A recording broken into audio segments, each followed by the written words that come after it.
3 days back, we came from the Assam and released our report. It was, I think, fourth report. Initially, we released a report about the NRC, then the detention center, then the D-voters, then again the foreign tribunal safety. But now the situation is changed.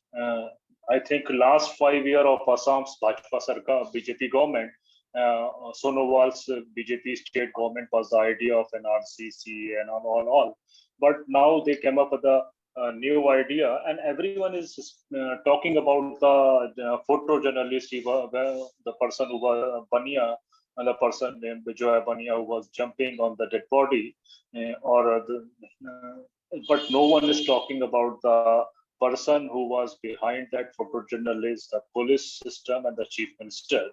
In July 2021, Hemant Biswa Sarma, Assam's chief minister, announced that his government will create a population army to curb the birth rate in Muslim-dominated districts.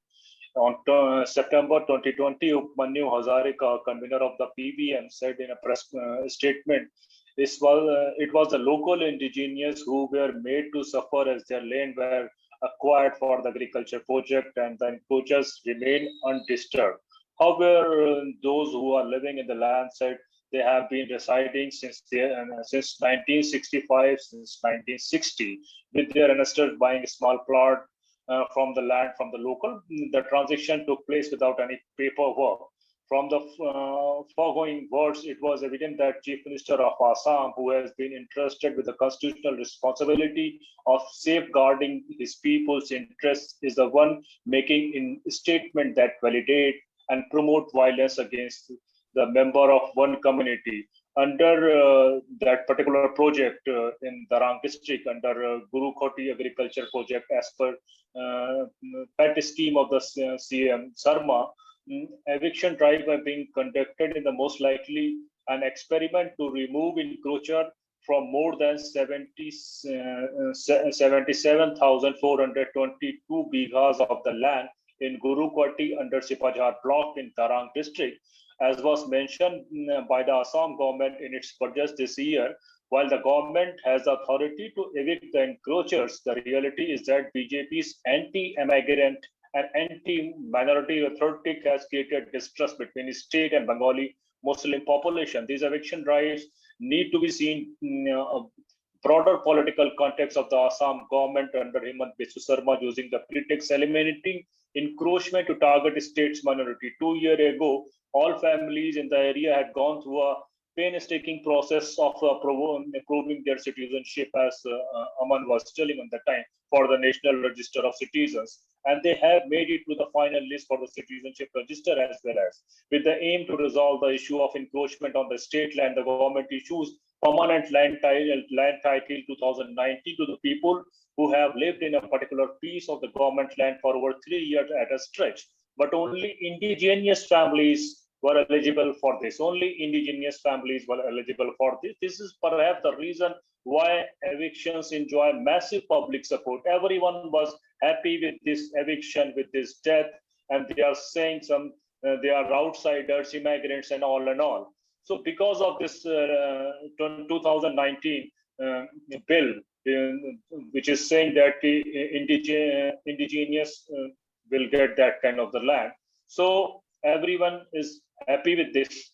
And the exercise is seen as a taking back the possession of indigenous land from encroachers, read Bangla-speaking Muslim who are generally considered as illegal Bangladeshi. The first round of eviction appears to have passed without any resistance from the families being displaced, with no promise of rehabilitation. The eviction drive on September 23, 2021, last 7 days back, turned to violent and resulted in the death of 3 people. And you have seen the footage of photographer embedded with the state police stomping on a dying man, Moinul Haq.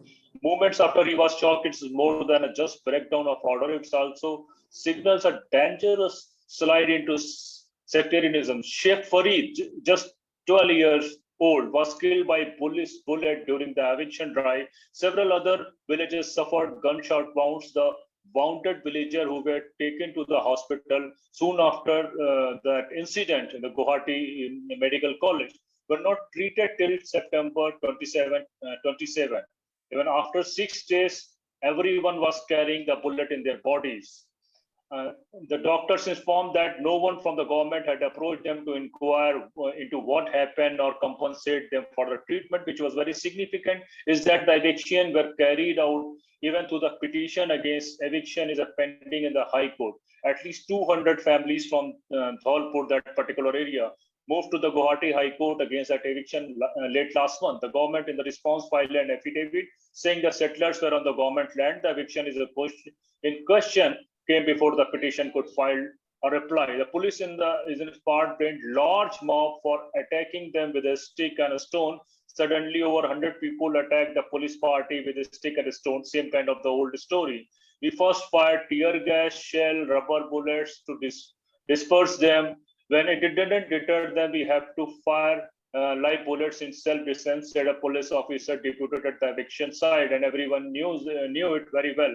The superintendent of the police of the Darang district was the younger brother of Chief Minister Sarma. The police is convinced that the incident was pre-planned and fabricated and instigated and has registered a case against 8 people. 3 people were arrested from Guwahati Medical College while they were undergoing the treatment. Among those who have been arrested was a 17-year-old boy. On the 27th morning, when our team have visited that particular Guwahati Medical College, on that time we have created a lot of noise. Why you people are not treating those people? Those 6 people are still in the bed and they have a bullet on their bodies. Why you are not treating? Then they operated 3 people at the 27 evening. At the same time, police came from the Darang and discharged forcibly 2 people and they arrested. One of them was only 17-year-old and still they have a bullet mark on his body. In a recent year, BJP's aggressive CA and RC politics, which Aman and others have told, already spoken, has said division. There are a lot of division stemming out. The common belief that indigenous Assamese are losing their land to illegal Bangladeshi migrant and overlaid the unique Hindutva agenda as a top of them. And BJP is exploiting the religious part line in Assam for electoral gains. Everyone knew it. Even we have a lot of statement anti-Mia 65-35 struggle is going on. Bangladeshi migrant make that. So, but we have to. Everyone have spoken about the NRC and CA, but I am now talking about the eviction. That is a new tool of the Assam government. In 14 districts they have targeted for the eviction. Even we are talking about the Darang, where they have displaced around 800 families. But the next target is Hojai, where they are talking about that. Even court order is there. Court order is there in for the eviction drive, and court had asked you have to vacate that particular land till the mid-October, somewhere in 20 or 23 October. And 10,000 families are living there. 10,000 houses are there in Hojai. And then if you talk about the Karimganj, there is a land eviction cases is there out. If you calculate the number of the houses, then you will find out around, I think 1.5 million people are still in the target of this eviction drive by the BJP government. So last 5 years was the NRC. Now new for next 5 years will be for the eviction, and there is a no rehabilitation policy. If you that particular chief minister has said that when some delegation met on the last week, he said we will offer the 6 bighas land for the farming and 1 bighas land for the residential purpose for the Darang areas. People around 800 families have been affected, but everyone knew it. Not a single piece of the land have been offered by the government. Even and if you will check and find out on particular Dholpur area, you will found an 800 people have been evicted from that area, but around 400 people, 400 families are there. 400 families have left that particular place. So we are even 2 days back, we had organized a press conference. We will start a campaign again throughout the India. If you are talking about the eviction, then you first provide the land for the rehabilitation. Otherwise, there's no meaning of this kind of the eviction drive. Thank you.